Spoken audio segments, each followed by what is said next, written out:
All right, let's talk about those Twins, shall we? Twins head in this one hoping for their 7th in a row, but despite a chance in the bottom of the 10th, bases juiced down to no outs, and the harder their lineup up, Correa goes down swinging. Kepler goes down swinging on I swear, 7 sliders in a row. And Gary Sanchez pops one up to first, and the Twins fail to capitalize late. Reggie, they had their chances in this one. Again, another solid starting pitching performance, this time from Dylan Bundy. Just allows 1 run through 5 2/3. In the end, though, Twins lose, streak snapped, but still take the series over the Tigers. Your quick thought and takeaways from this game and just the series as a whole. So coming into this, we were saying look, you can't expect them to just sweep every team, Right. just because they're a quote unquote bad team. They're still a professional baseball team. So I get that. That being said, that game was totally winnable. It was totally winnable. And it's funny because, they were scoring something like 8 runs a game over the last week before the last 2 games. And so you're just like, man, let's go. Let's get it going. And it was just interesting that, that 2-run blast in the first was all the runs that they scored, the whole rest of the way, it was just okay, are we gonna do anything else? This is what we're doing? 8 straight innings of crickets. That's it. Yeah, that was it. And so that was a little concerning because you're just this team should be better than that, especially against a bad team like the Tigers.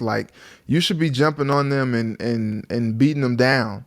And it's tough, man, because we kind of said this with the Timberwolves. It's you don't let a team get close. You don't play with fire because at some point you're going to get burned. And I think yesterday was a good example of that, them getting burned. They let the same guy homer twice.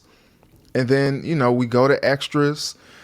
Had a chance in the 9th, didn't do it.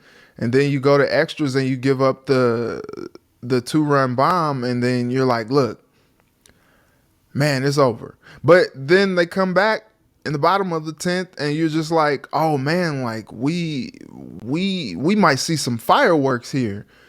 See some guys get on base. Now all of a sudden the bases are loaded, and there are there's only 1 out, and you're just like, okay, I know how this is gonna go. And then you get the 2 guys come up and they get out, and you're just like, dang, man, it was the most anticlimactic ending that you can get. That was a brutal loss for the Twins yesterday. But, I don't think it's one that is a backbreaker or anything like that. But that was one of those ones that looking back, in a few weeks, you're looking back, you're just like, dang, man, we should have got that one. Yesterday seemed like a game they should have won. The day before seemed like a game they should have lost, and they ended up pulling it out. So you kind of sit there, again, you look at the whole series as a whole. They take 2 of 3. You'll take that all day long. It was the Correa with no outs, bases juiced. He got a pitch up and in, and it almost looked like it hit his hand, and everybody just a collective deep breath. Oh, no, here we go again. And I think it was the bottom of his bat. Yeah, it ended up hitting the bottom of his bat, so it counts as a strike. You're originally thinking, oh, my gosh, you just got hit by a pitch. Boom, there goes run. All of a sudden, the deficit's only down to 1. But that was the swing in momentum because the pitcher Fulmer came back with a nasty slider low and away after he just brushed up Correa. He was brought to the ground. He had to collect himself, get his feet underneath him, and that just started it. And then obviously, again, Kepler strikes out, I swear, 7 sliders in a row. Couldn't touch him. Sanchez pops one out. Nothing going. Again, just a missed opportunity there. Again, tough, take 2-3. It just felt like the Twins' bats, though, from innings 2 to 9, just needed some kind of spark somewhere in there yesterday and couldn't find it. Luis Ariz, just 1 of 5 batting, drops down to a putrid 347. What's going on with Luis Ariz, man? Just cut him now, man. He's changed, man. I don't know what's going on. That's not the same guy I remember. Meanwhile, you've got Royce Lewis just beasted. down in AAA for the St. Oh, Paul don't do Saints, this. was named one of the best minor league players of the week. I have to, Reggie. The Twins need a spark in their lineup, and Royce is going off. How much longer does this go on? When can the madness stop? I mean, the people need Royce back in their lives. Tell me we're close to seeing Royce back up for the Twins.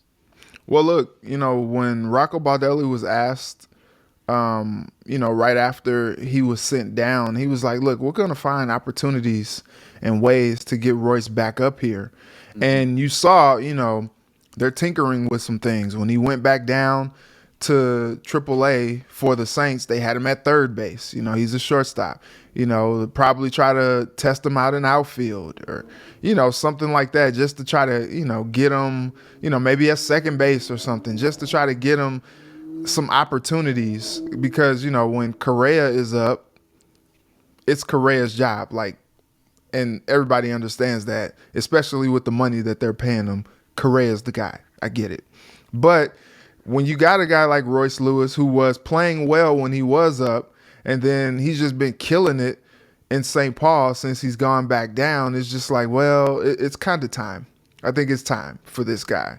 Now, the question you asked is when. I have no idea. Because then now you're talking about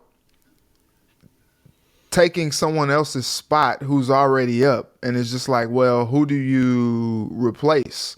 Do you maybe send Miranda back down? You got Garlic, you got Larnick. You pretty much have some outfield depth. So it's like, what do you do there? I really don't know who you decide that you're going to cast aside to bring Royce Lewis back. And then if you do bring him back, where do you put him in the lineup? Where do you put him, on the field? I think there are a lot more questions than there are answers, and a lot of people are excited about Royce Lewis coming up, but it's just like, well, what's the plan? And I really don't know what the plan is at this point. I think just people at this point, especially if a couple losses start to, collectively happen over the next, few days, few weeks, then it's easy to start banging the table and say, all right, enough's enough. Royce Lewis needs to be in the lineup. When you're winning, it's a lot easier to say, okay, we can take our time a little bit, let him kind of get acclimated to different positions down in the minors. And then when he's up, he's not going into left field or second base cold turkey. He's kind of got his feet underneath him a little bit. ESPN's weekly power rankings were released today. Twins catapulted from 12 to 9, breaking the top 10 for the first time this year. Of course, the article goes on to just shove in our face how much better we could be had they not traded Paddock and Taylor Rogers, who's been absolutely lights out. But nonetheless, big market experts are calling this ball club, this team, Reggie, that was dead last in the division last year, a top 10 baseball team. How you like them apples? I mean, what's your quick thoughts and takeaways from a Twins being a top 10 in the power rankings, just 7 weeks into the season? Yeah, I mean, it's encouraging, and the Twins have benefited from a little bit of a soft schedule here early on. They got, hit and, beat on a little bit, early on to start the season. With some of the competition that they had, but now you're looking at them and you're just like, well, look, they're right there where you want them to be. And I think how exciting is it that they are in the national conversation as a top 10 team in the league. And, a lot of people say, oh, they're a small market team. I never looked at Minneapolis as a quote unquote small market just because of all the sports that we have here. And, I guess when you look at it from a money spent standpoint of, what it looks like with them as opposed to maybe like a New York or a Chicago or LA or Boston or something like that. Like, okay, maybe you're a smaller market than them. Yeah, I get that. But it's kind of cool to see a quote unquote small market team, be catapulted into the national conversation because they are playing well. And I don't know if anyone was really expecting them to be at this point where they are at this time during the season. I think coming into the year, you looked at it and you're just like, oh, the White Sox are probably the class of this division. And then, maybe you think the Royals are going to be improved. And then, you probably put the Twins somewhere in the middle of the pack, maybe fighting for the second spot in the division. But right now they're leading the division. And that's encouraging if you're looking at it from a fan standpoint and if you're looking at it from a national standpoint to see those guys in there. I do think that it's a little bit of low-hanging fruit at this point to talk about how Chris Paddock is now on his second Tommy John surgery and Taylor Rogers is being lights out.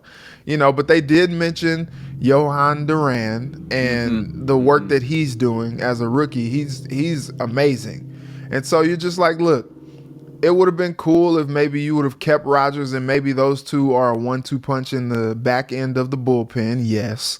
But it's just like, come on, man. Like, just let it happen. Like, it happened already. Nothing can be done about it. The starters that the Twins have right now are filling in, dutifully. But it was going to be a decision that had to be made about Taylor Rogers anyway. And you got a guy, when he comes back from the Tommy John surgery, who you'll still have a couple more years of control. And he's still relatively younger of an arm. And so you're just like, it's okay. They'll weather this. It does sting a little bit. And, we didn't need you bringing it up, ESPN. We already know what the deal is. Come on. Jerks, Yeah. Yeah. But it's like, look, even with that happening, they're still at number 9. And so there's a lot to be said about that. When Twins look to get their winning streak going again, starting today back at home for the first of 4 against a struggling Royals team. KC has lost 6 in a row. Devin Smeltzer takes the mound after being called up for Joe Ryan, who was sent down for testing positive for COVID. So we'll have to keep tabs on how long he'll be out. I'm assuming at least a week or two, probably going to miss 2-3 starts at minimum.